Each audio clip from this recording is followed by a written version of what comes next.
Shabbat Shalom. This is the first time I've been on the beam on a Saturday morning in a long time. It's so nice to see all of you. So a few weeks ago, I had the privilege of learning with the Hartman Institute. And there were a variety of topics, including Israel, various text study, and also about living with the pandemic. One of my favorite rabbis and teachers, Rabbi Ed Feinstein, gave a powerful talk about where the Jewish community is today in 2021, and he proposed the following challenge. He suggested that Pirkei Avot is a handbook for rebuilding, passed down to us from the sages. His challenge is, how do we apply Pirkei Avot to our time? How do these teachings help us move forward? So I decided to answer the challenge, and here is my response. First of all, what do we know about Pirkei Avot? According to the great scholar Jacob Neusner, we don't know all the sources, and we don't know how the sayings reached their final authorities. We do not know where the work was done, but we assume it was in Eretz Yisrael. We do not know when, but we guess that the tractate was compiled sometime around the time of the publication of the Mishnah, perhaps 200 to 230 in the Common Era. What we do know about this tractate is that it is unlike any other in the Talmud.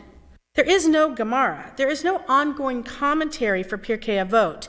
It stands alone in its profound wisdom. It is like a last lecture. There's no Q&A. It is an opportunity to learn from the greats, the sages, and to take their words into our souls. And thankfully, they were written down, so we don't even have to take notes. We can read it and reread it, or as Ben Babag says, we can turn it, and there is always more genius to glean. And further, just like our Torah, this tractate is timeless. Its teachings apply today as they did 2,000 years ago. According to Neusner, they spoke in such a way that we, nearly all these years later, wish to listen to them. So they had an extraordinary gift for insight into the ongoing and enduring condition of humanity. Neusner cites several reasons for studying Pirkei Avot. One reason to study this book is that we are not the first Jews in the world, and we are not going to be the last Jews in this world. The book speaks to us as individuals, but it also addresses Klal Yisrael, the entire community of Jews. And as Rabbi Feinstein said, Pirkei Avot is a handbook for rebuilding. The Jewish people have rebuilt many times throughout history. To quote Feinstein, "We lost our land, but we did not lose ourselves. We rebuilt Judaism after the loss of both temples and after exile.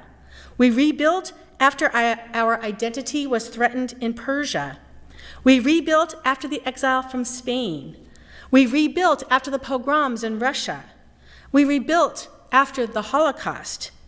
And now, post-COVID, a different form of exile, we must rebuild again."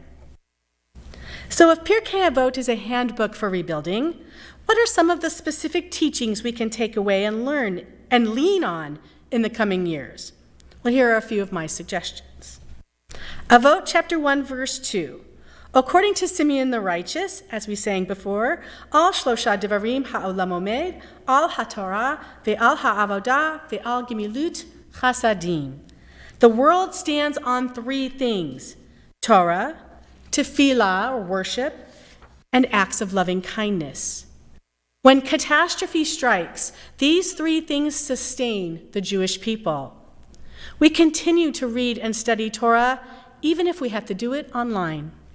We continue to worship, whether it be online, or here in our sanctuary, or in our courtyard, or maybe at the beach, or maybe even on a hiking trail. Singing praises to God enhances our faith and helps us get through our difficulties. And gemilut hasadim, acts of loving kindness. When we do for each other, when we help each other, and when we support one another, then we also feel supported and loved.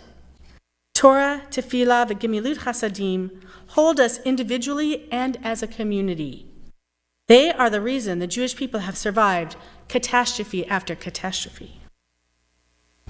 In contrast, we read Avot chapter 1, verse 18. According to Rabban Simeon ben Gamliel, al shlosha devarim ha'olam omed, al hadin, va'al ha'emet, ve'al ha'shalom.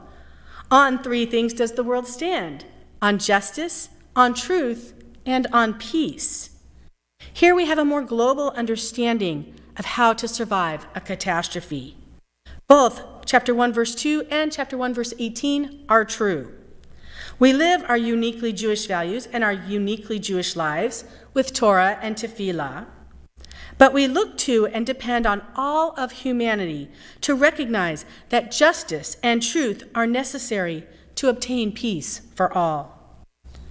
To put it into context for our time, we can and we must maintain our Jewish identity, but we must also partner with all the people in the world to overcome this pandemic tragedy. We must work with all people to cure the virus, to support medical and scientific professionals and World Health Organizations. And we must help all people in need of health care, no matter who they are, no matter where they live. This is an act of justice, an act of tzedakah, to which we Jews are obligated.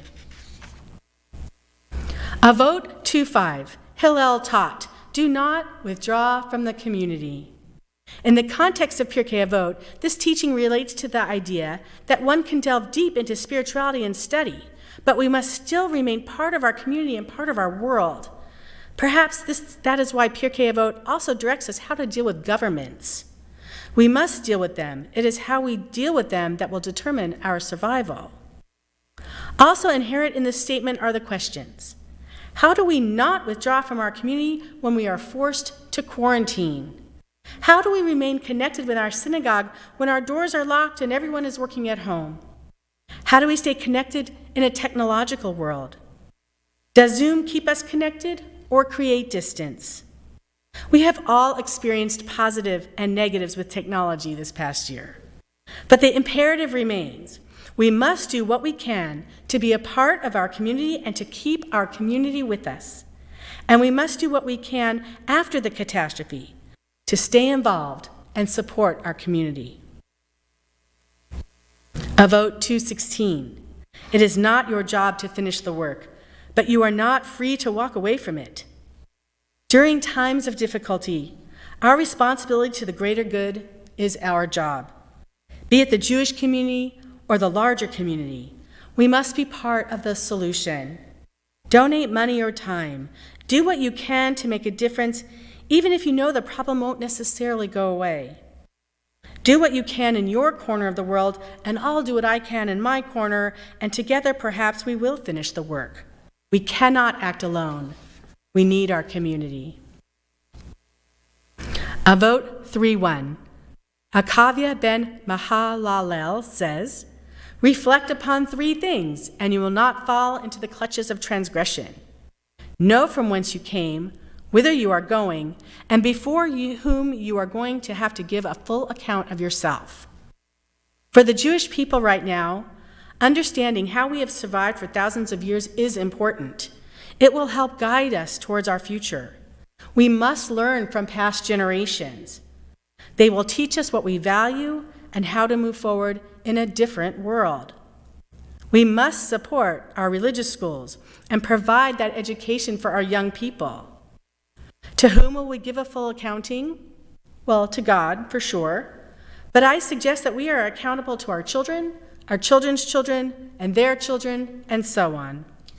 Whether it be climate change or pandemic, now is the time to make the necessary changes for their futures. We are responsible for them. And regarding Judaism and the Jewish community, we are further accountable to the generations who come after us. Neusner says there were Jews before us and there will be Jews after us, but it is up to us to leave as a legacy a thriving Jewish community that speaks to future generations. It must be a Judaism of inclusivity, of women, of LGBTQ, Jews of color, and Jews who choose conversion. A Judaism with deep understanding of the world around us, especially the Middle East and our place in it. A Judaism rooted in tradition and relevant for modernity. A Judaism unafraid of change, recognizing that the Judaism today the Judaism of today does not look like the same Judaism of decades and centuries ago. Avot 1:14. Im ein ani li mili. If I am not for myself, who is for me? And when I am for myself, what am I? And if not now, when? We are implored to care for ourselves and others simultaneously. And most importantly, the time is now. This is our moral imperative and will always be the tension we face: to care for ourselves and to care for others, to care for the Jewish community and to care for all humanity. Neusner says we have to decide, but he also says we have to find balance. The human condition will never change. Only our reaction to it will change. We must do what we can for all and for ourselves, because if we don't, who are we? Finally, it is noteworthy that the tractate of Pirkei Avot is found in its entirety in our Siddur, page 235 to 262 in Siddur Lev Shalem. It is customary to study one chapter of Pirkei Avot every Shabbat afternoon after Mincha between Pesach and Shavuot. According to Rabbi Professor David Galinkin, the president of the Schechter Institutes in Jerusalem, other than the Bible, the Siddur, and the Haggadah, Pirkei Avot has been printed more times than any other Jewish book. Let our sages be our guides. Let their wise words continue to teach us and help us get through this current catastrophe.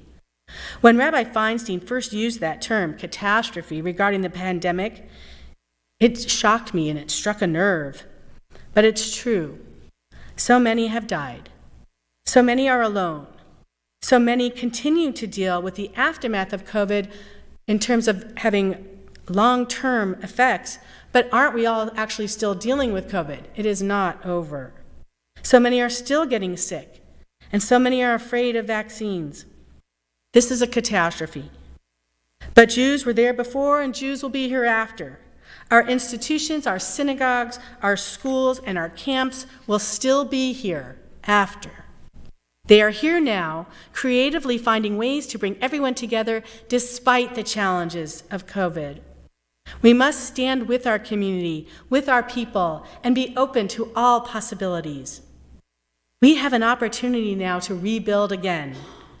We have the opportunity to grow and learn and change, so let us not miss this opportunity.